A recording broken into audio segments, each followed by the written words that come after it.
பெரியகுளம் அருள்மிகு பாலசுப்பிரமணிய கோவில் அருகே உள்ள வராக நதியில் ஆடி அமாவாசையை முன்னிட்டு பொதுமக்கள் புனித நீராடி பிண்டம் வைத்து தங்களது முன்னோர்களுக்கு தர்ப்பணம் செய்து வழிபட்டனர். தேனி மாவட்டம் பெரியகுளம் பகுதியில் உள்ள அருள்மிகு பாலசுப்பிரமணிய திருக்கோவில் வராக நதி ஆற்றின் கரையில் அமைந்துள்ளது.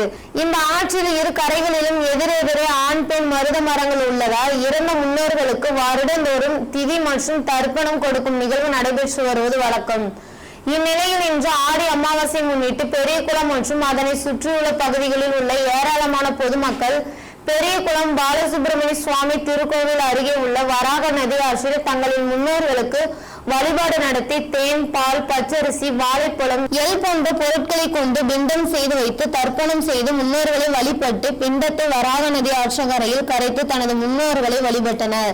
இந்நிகழ்வில் பெரியகுளம் சுற்று வட்டார பகுதிகளில் இருந்து 5000க்கும் மேற்பட்டோர் தங்களது முன்னோர்களுக்கு வழிபாடு செய்தனர். பின்னர் பொதுமக்கள் காக்கைகளுக்கு உணவு வைத்து தங்கள் விரதத்தை முடித்துக் கொண்டனர்.